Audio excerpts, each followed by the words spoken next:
All right. Good morning, sixth graders. We are working on point of view with informational text.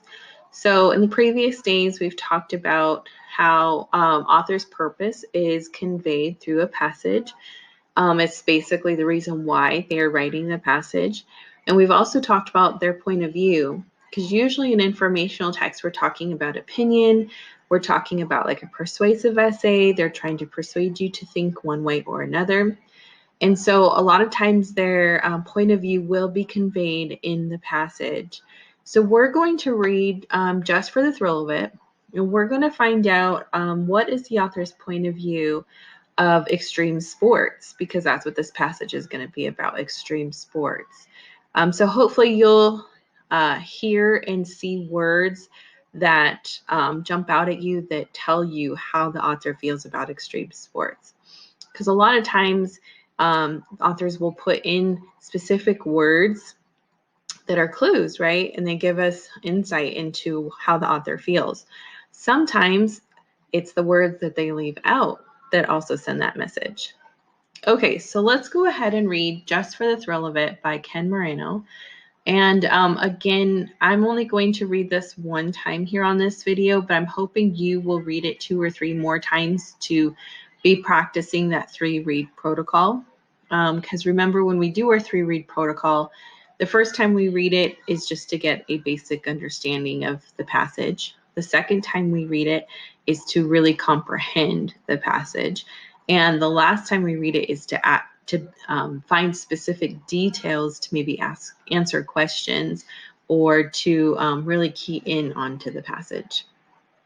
Okay, just for the thrill of it. Your heart races, your blood is pumping, every nerve feels alive. For thrill seekers, the charge of extreme sports keeps them coming back for more. And, of course, along with the excitement, there's the breathtaking rush of danger and risk. It's an almost irresistible combination. Extreme sports enthusiasts are always aware of the dangers. Most would agree that proper training and the right equipment are absolutely necessary to help minimize the risk. Yet, even the most experienced participants will admit that training and equipment provide no guarantees when it comes to safety. So, it's important to know what you're getting into. Take whitewater rafting, for example. The raft is an inflatable boat designed to float down a rapidly flowing river. Split decisions must be made as rushing water shoots the raft past boulders, toward high snags, and over waterfalls. Controlling a raft's course can be exhausting. Still, rafting provides thrills at every turn, and a wild ride. Bungee jumping is another high-risk activity. Attached to long, stretchy elastic cord, bungee daredevils jump from a high location, such as a bridge. They experience the thrill of free fall until the cord suddenly jerks them skyward again. So, what is it that attracts people to extreme sports? Most people have few chances in their daily lives to feel the rush that comes from pushing themselves to their limits and winning against great odds. Extreme sports can fulfill the need for that adrenaline rush and the satisfaction that comes from meeting a personal challenge. Okay, so let's go back now.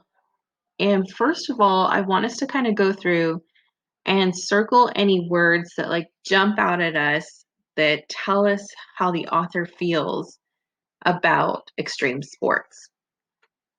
So I'm just going to go through this first paragraph, and I'm just kind of I'm not going to reread it, but I'm also skimming it to look for words that jump out at me, whether they're positive or negative, so that I can get an idea of how the author feels.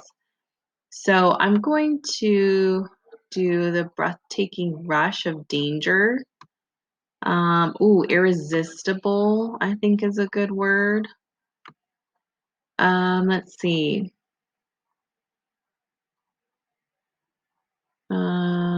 The training equipment provide no guarantees when it comes to safety. So important to know what you're getting into. So that's really about safety. The fact that they they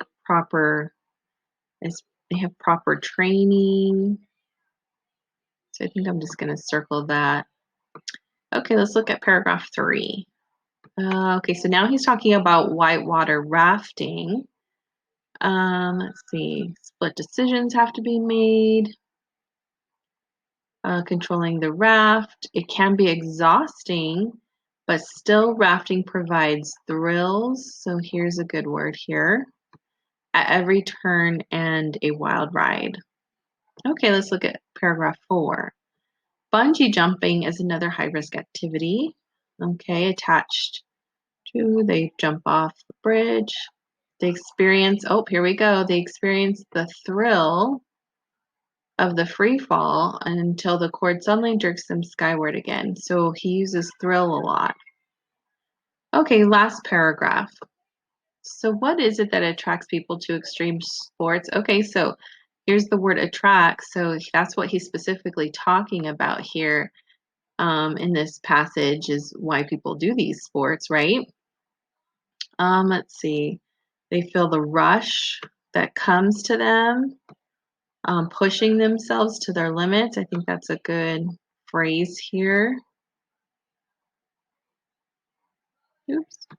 And winning against great odds, winning. Extreme sports can fulfill the need for the adrenaline rush. Ooh, satisfaction, that's a good word. That comes from meeting a personal challenge. Okay, so just based off of these words that we've just circled, do you think the author's point of view is a positive connotation or a negative connotation towards extreme sports? Yeah, if you said positive connotation, you are correct. I would agree. It seems like not only does he know information about this sport, but that he has a positive experience with these sports, right? Okay, so let's look at our closed reading one. It says, how does the author feel about whitewater rafting? Okay, so we just kind of did that, but let's do it with our other color, and we're specifically going to underline whitewater rafting.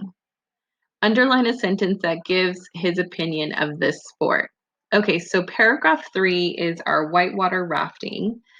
So let's now look for a sentence that gives his opinion of this sport. Let's see. So the first sentence is his introduction to whitewater.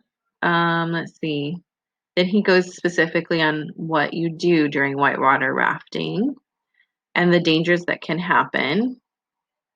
And then he says, still rafting provides thrill at every turn and wild ride. Well, an opinion is not a true fact, right? It is not true for everybody.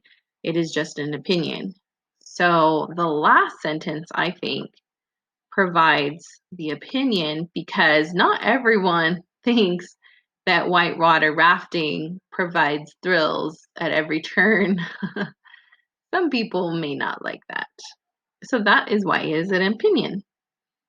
Okay, excellent. We did our opinion. Now let's move on to the second part where it says, reread the last paragraph to figure out why the author believes people like extreme sports. Circle phrases that explain the author's point of view. Okay, so we already circled a lot of the words that explain the author's point of view. So let's focus on this last part where it says, reread the last paragraph to figure out why the author believes people like extreme sports. Okay, so why do people like extreme sports? And we may circle a couple different things here. So here's the question. And then he starts with, most people have few chances in their daily lives to feel the rush that comes. So I'm just going to underline here. But so this is like one example of why the author believes people like extreme sports is right here to feel the rush. Pushing themselves to their limits is another thing that would probably attract people to extreme sports. Here's another one. Extreme sports can fulfill the need for adrenaline rush and the satisfaction that comes from meeting a personal challenge. So, oops, there you go. Okay, so now that we kind of really have a good understanding of this extreme sports passage, we'll go ahead and answer the questions. Number 1, which statement would the author most likely agree? Uh, A, interest in extreme sports comes from people's need for excitement and adventure. Extreme sports are dangerous only for people who are not physically fit. C, whitewater rafting is more exciting and more unpredictable than bungee jumping. Or D, people who are thrill seekers must be willing to prepare themselves for exhaustion and hard work. So I know for sure I see a couple that I'm like, this is not it. For instance, they never said anything about you have to be physically fit sorry about my dog in the background and my kids yelling. Oh, the joys of virtual learning. But he never said anything that you had to be physically fit. Okay, and then he says whitewater rafting is more exciting and more unpredictable than bungee jumping. He wasn't comparing the two extreme sports here. Last time we talked about text structure, and one of the text structures was compare and contrast, but this is not a compare and contrast passage, so he's not comparing them, so I can definitely cross that one off. So it's really between A and D. So A, interest in extreme sports comes from people's need for excitement and adventure. Yes, I do agree with this, and I think he would most likely agree with this because that's what this is saying. D, people who are thrill seekers must be willing to prepare themselves for exhaustion and hard work. So out of these two, which one do you think is that he would most likely agree with? If you said A, you are correct. A is the answer. Okay, number 2.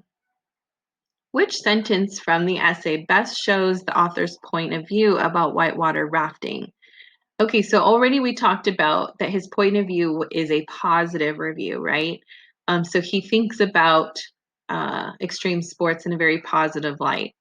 And that's what he's giving off in this essay, this passage. So now we're going to look for supporting evidence to support the idea that he thinks it's a positive extreme sports, excuse me. Okay, A, the raft is an inflatable boat designed to float down a rapidly flowing river. Okay, so does that support the idea that the author thinks very highly and positively about extreme sports? Okay, let's try B. Split decisions must be made as rushing water shoots the raft past boulders towards hidden snags and over waterfalls. Okay. C. Still, rafting provides thrills at every turn and a wild ride. Or D. Controlling a raft's course can be exhausting. Okay, so remember, we're trying to find the supporting evidence to help describe the author's feelings about the whitewater rafting. So if we're looking for specifically his feelings towards it, I think there's a couple here we can cross out because they don't talk about his feelings. So the raft is an inflatable. I think we could definitely cross out because that doesn't talk about his feelings. It doesn't show his opinion of the whitewater rafting or extreme sports. Let's see, what's another one we can cross off? Split decisions must be made as rushing water shoots the raft past boulders towards hidden snags and over waterfalls. I don't think it's this one either, guys. I'm gonna cross this one out because I don't feel like this tells us how he feels about whitewater rafting. It just says that these decisions have to be made because of these things. Okay, still rafting provides thrills at every turn and wild ride. This is absolutely an opinion because he does use thrills and not everybody thinks they're thrills, but we can tell that this does describe the author's feelings. Our other choice is controlling a raft's course can be exhausting. Again, that is an opinion because maybe not everyone thinks it is exhausting, but I feel like C really describes the author's feelings because he uses the word thrills. And he uses it several times in the passage. So you can tell this is very positive, extreme sport for him. So C is the correct answer here. Okay, number 3. Describe the author's point of view towards extreme sports. Include at least two details from the essay to support your description. Okay, I'm going to get you started on this, but you'll need to finish this on your own with your 2 details. So let me actually underline that. So you need to come up with 2 details to support your description of his point of view. So we'll just go ahead and kind of restate some of this right here to get us started. So the author's point of view toward extreme sports. And you don't have to use the same descriptive word as I do, but I'm just going to go ahead and put is a positive one. And then we could say, like, from the essay, he finds extreme sports to be thrilling, right? He uses that word a lot. Thrilling. I'm going to say adventurous. And then maybe if you can think of like another descriptive word that he uses, we could go back to the essay and see let's look what we highlighted or circled here. Satisfactory. Ooh, irresistible. Let's use that descriptive word because he used it. Let's see. From the essay, he finds extreme sports to be thrilling, adventurous, and I'm not spelling this right. Irresistible. Oh goodness, I'm not doing very good. Let me look real quick. Here, irresistible.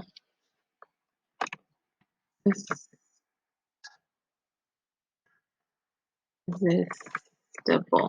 There we go. I still spelled it wrong. What? Irresis. Oh, I forgot the other S. There we go. Okay, perfect. So that gets you started. Now that we've written our first sentence, what you need to do now is find 2 supporting pieces of evidence from our essay.